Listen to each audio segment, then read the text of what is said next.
when would you expect a markup of the Clarity bill? Well, now that we might have to consider war funding. We are embroiled in how to deal with the SAVE Act. I'm hoping we'll get to mark up either right before the Easter break or right after, and hopefully have a product out of the Senate Banking Committee before the end of April. But the deeper it gets into the year, Maria, the more challenging it's going to be for us to get this across the finish line, which is why I'm encouraging my Democrat colleagues to get us their final product so we can move forward. Senate Digital Asset Subcommittee Chair Cynthia Lummis telling Maria the Clarity Act markup could come out near Easter. Now, the White House and the Senate reportedly reached a preliminary agreement on digital asset regulation aimed at resolving the clash between the banks and digital asset firms over stablecoin yields, in particular the issue of the rewards. Crypto stocks falling on that report. Circle, the issuer of the second largest stablecoin by circulation, plunged 20% Tuesday. Coinbase, largest cryptocurrency exchange here, reportedly opposing the latest version again. We have heard that opposition from the CEO of Coinbase in the past. Let's bring in South Carolina Senator Tim Scott. He chairs the Senate Banking, Housing, and Urban Affairs Committee. Been a leading voice in passing the Clarity Act. Mr. Chairman, you and I have had many conversations about the Clarity Act. Yes. Where are we right now? Well, Cheryl, this is hard, and it should be hard because this is the first time ever we've tried to deal with such a historic piece of legislation. It will keep America as the most dominant player in the world economically. There's good news, though, Cheryl. The first thing I'd say is that we now have Republicans and Democrats working together on language that they can agree on. The White House agrees on it as well. We have one more step to go. We need the industry to agree on it. So I spoke last night with Coinbase as well. Everyone is still at the table. There is work to be done, but I am really excited about the fact that we finally have Republicans and Democrats agreeing on something really important on the yield conversation. We now have to get industry to buy into this language. This is a threading the needle process. It's always difficult the first time you do it, but it gets better and better and better. And so I'm still very optimistic about where we are. But it comes down to the issue of the rewards on the cryptocurrency platforms side. The banks oppose this because these cryptocurrency firms are not regulated the same as banks are. Of course, crypto platforms like a Coinbase, et cetera, don't want to be regulated like banks do. So does that mean that the banks, in a sense, are starting to win the argument about the rewards? Well, Cheryl, the banks are at the table as well, but let's remember we're talking about an apple and an orange. We're not talking about Apple versus Apple. A stable coin is a $1 to a $1 backing, whereas your savings account is a fractional system. So we're talking about two very different systems altogether. But yes, we want to make sure that the advertising or the marketing of a stable coin account is very different than an FDIC insured bank account. That's important. But at the end of the day, all the players are still at the table. We should expect this to be a very interesting and, frankly, exciting. Not as exciting as March Madness, but it's pretty darn exciting to watch us get closer and closer to the end of this deal. I'm excited about where we are. All right. And I'm excited about March Madness. I agree with you on that.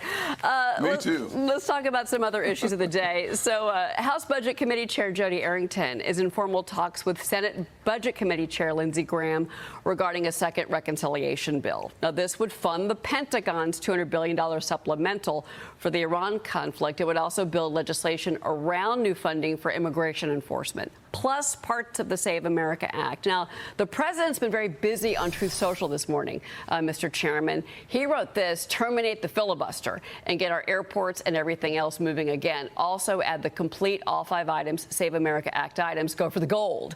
Mr. Chairman, your reaction to the president's new request this morning? Well, listen, if you were in an Atlanta airport on Monday or Tuesday, you had a 4-hour wait, and you have TSA workers that have not been paid consistently for 6 months of this fiscal year. It is so frustrating to watch senators, Democrats like John Ossoff, refuse to do the very job that they took an oath to do: keep America safe. We should all be frustrated. The American people should be frustrated that we're not doing our jobs. Republicans, we're getting the job done. Democrats, they're playing politics with national security. So having a vehicle that allows us to fund the Department of Homeland Security in its entirety is absolutely essential. Using the same vehicle to take care of the Iran conflict, common sense. And any part of the Save America Act where you have 8 out of 10 Americans agreeing with getting involved in the reconciliation process, great news. Listen, I had a group of South Carolinians in my office, and they agree: voter ID, common sense. Number 2, Americans should vote in American elections, no one else, common sense. And number 3, why can't we get the Democrats just to do what 80% of Americans agree upon? I don't know. Let's get rid of some Democrats and get more Republicans. Solve the problem. Well, there's a lot of business at hand today for you in Washington, and I want to get to the export-import banking chair in just a second. But real quick, just where we're at with regards to reopening DHS, because the Republicans made an offer, and of course the Democrats counter-offered. The Democrats blocked even a test vote yesterday. What do you expect to happen today with regards to the DHS situation, first and foremost? Yeah, more frustration, to be honest with you, Cheryl. We had a heated debate last night about 7:30 with some Democrats and Republicans in the cloakroom, and I will just tell you the truth that they want to take masks away from our ICE agents. And what does that mean? It's not just elimination of a mask. It actually means that the doxing will happen. Their families will be less safe. Their kids will be less safe.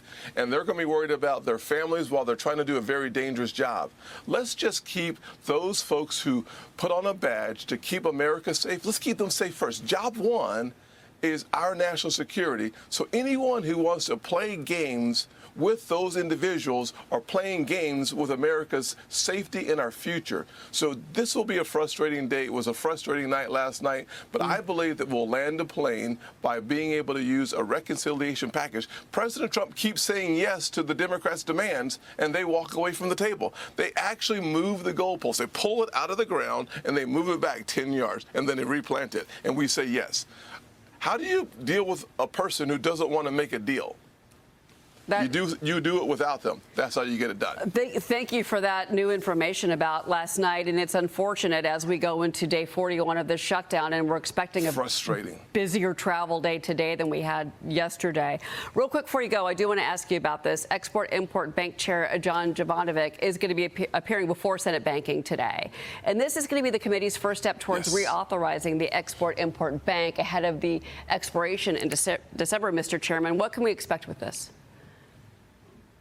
Well, number one, let's remember what the Exim Bank is all about. It is about us beating China. We need to have the funding apparatus around this country that allows for our exporters to be successful.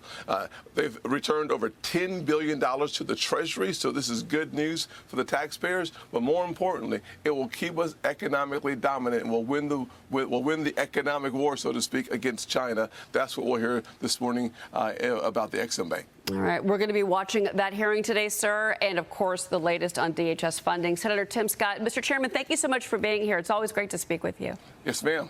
All right. We'll see you soon, sir.